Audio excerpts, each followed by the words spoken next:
प्रिय दोस्तों, जैन दर्शन और शिक्षा के संबंध में आप वीडियो देख रहे हैं या उसकी जानकारी प्राप्त कर रहे हैं, जिसमें से आपने शिक्षा के उद्देश्य और पाठ्यक्रम के विषय में जानकारी प्राप्त कर ली है। अब इस वीडियो में शिक्षण विधियों के विषय में कुछ जानकारी प्राप्त करेंगे। दोस्तों, आपने जब जैन दर्शन और ज्ञान मीमांसा का के बारे में जानकारी प्राप्त की थी, तो आपने जाना था कि जैन दर्शन के अनुसार 5 प्रकार के ज्ञान होते हैं: मति ज्ञान, श्रुति ज्ञान, अवधि ज्ञान, मनः पर्यय ज्ञान और कैवल्य ज्ञान।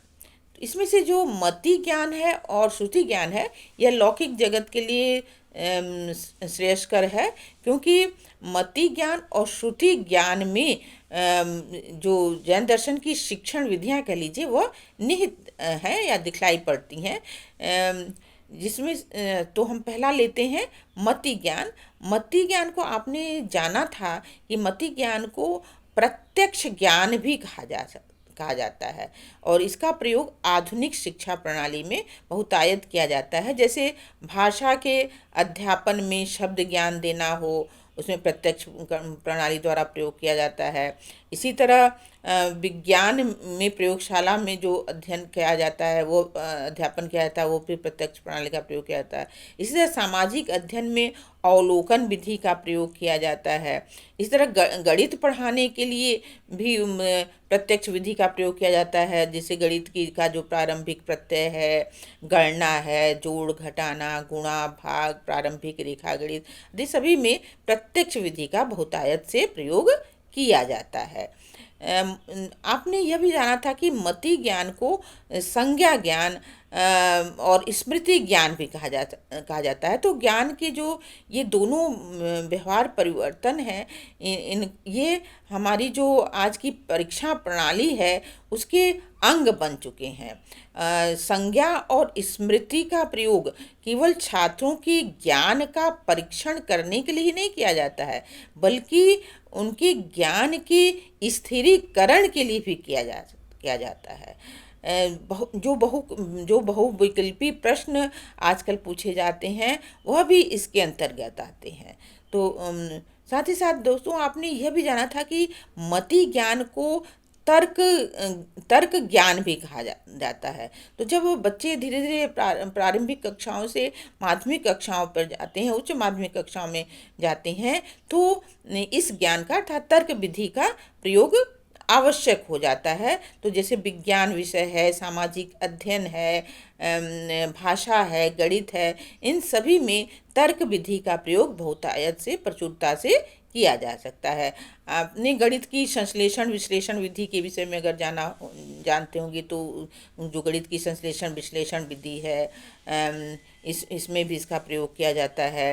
इसी तरह विज्ञान के अध्ययन में भी प्रयोग किया जाता है। सामाजिक अध्ययन में चर्चा विधि में, इन सब में भी तर्क विधि का आराम से प्रयोग किया जाता है। तो मति ज्ञान का काफ़ी प्रयोग जो है शिक्षण विधियों में देखा जा सकता है। दूसरा है श्रुति ज्ञान। श्रुति ज्ञान जिसे शब्द ज्ञान भी कहा जाता है, जो लक्षणों प्रतीकों प्रत्यक्ष लक्षणों प्रतीकों अथवा शब्दों द्वारा जो ज्ञान प्राप्त होता है उसे श्रुति ज्ञान कहा जाता है। तो कहा जा सकता है कि जो सभी प्रकार का ज्ञान है, अगर हम कहें कि सभी प्रकार का ज्ञान हम बच्चों को प्रत्यक्ष विधि द्वारा ही दें, तो यह संभव नहीं है। तो इसके लिए श्रुति ज्ञान का भी प्रयोग आवश्यक हो जाता है। तो श्रुति ज्ञान के अंतर्गत जैसे पुस्तकों का अध्ययन है, व्याख्यान विधि है, चर्चा विधि है, इत्यादि आता है। और अगर आज के समय में देख लें तो जैसे रेडियो है, टेलीविज़न है, और भी बहुत से ऐसे टेक्नोलॉजी आज डेवलप हो गए हैं, पत्राचार है, इन सब प्रणालियों का प्रयोग जो है हम श्रुति विधि के अंतर्गत कर सकते हैं। तो जितनी भी शिक्षण विधि में, तो जो हमें शब्दों द्वारा ज्ञान प्राप्त होता है, चाहे हम पढ़कर ज्ञान प्राप्त करें चाहे सुनकर प्राप्त करें, वह सभी ज्ञान जो है श्रुति विधि के अंतर्गत ही आएगी। तो आपने मति ज्ञान और श्रुति ज्ञान के हिसाब से जैन दर्शन की क्या शिक्षण विधियाँ कैसे हो सकती हैं, किस तरह से हम उसका अध्यापन में प्रयोग कर सकते हैं, इसको आपने जाना।